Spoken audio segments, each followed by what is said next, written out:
लक्ष्मीच्या पावलांनी या मालिकेमध्ये कला आणि अद्वैत दोघंजणं गप्पा मारत असतात. पण अद्वैत आणि कला ज्यावेळेला गप्पा मारतात त्यावेळेला कला मस्त फ्रेश होत असते आणि अद्वैत तिच्यामध्ये हरवून गेलेला असतो.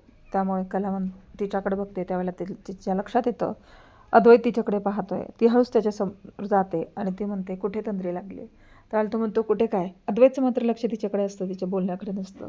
त्यामुळं कला काय म्हणते याच्याकडे अद्वैतचं लक्ष नसतं. अचानक कला अद्वैतच्या समोर जाते आणि खुर्चीवरती 2 हात ठेवून सोफ्यावरती उभी राहते. त्यावेळेला अद्वैत म्हणतो, हे काय करतेस? ती म्हणते, काय करतोस? तो म्हणतो, काय नाही, कुठे काय? मग तू माझ्याकडे काय बघत होतस? त्यावेळेला अद्वैत पुन्हा तिच्याकडे पाहण्यामध्ये हरवून जातो. आता हळूहळू अद्वैत कलाच्या प्रेमात पडतो की काय असं आपल्याला दिसायला लागलेलं आहे. आता यांची गाडी रुळावर येणार आहे, पण यांच्या आयुष्यामध्ये येणारा ट्विस्ट बघणं आपल्याला फार इंटरेस्टिंग ठरणार आहे. अद्वैत आणि कला यांच्यामधला गैरसमज आता हळूहळू कमी होतो आहे.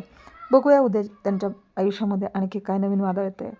आता हळूहळू रोहिणी जरी विरोध करीत असली तरीसुद्धा अद्वैतची आई आता हळूहळू यांच्या दोघांना सपोर्ट करताना आपल्याला दिसणार आहे. आणि या सगळ्यामधून कला सगळ्या घरांमध्ये पुन्हा लक्ष्मीच्या रूपानं वावरणार आहे. हे पाहणं खूपच मजेदार असणार आहे. पण कला आणि अद्वैतची हिट जोडी आता वेगळ्या पद्धतीने तुम्हाला पाहायला मिळणार आहे.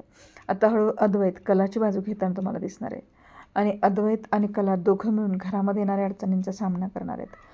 काही का असेना यांच्या आता आयुष्यामध्ये नवीन रंग भरताना आपल्याला दिसणार आहेत आणि ही जोडी आता नवीन काय कमाल करते ते पाहणं खूपच भारी असणार आहे.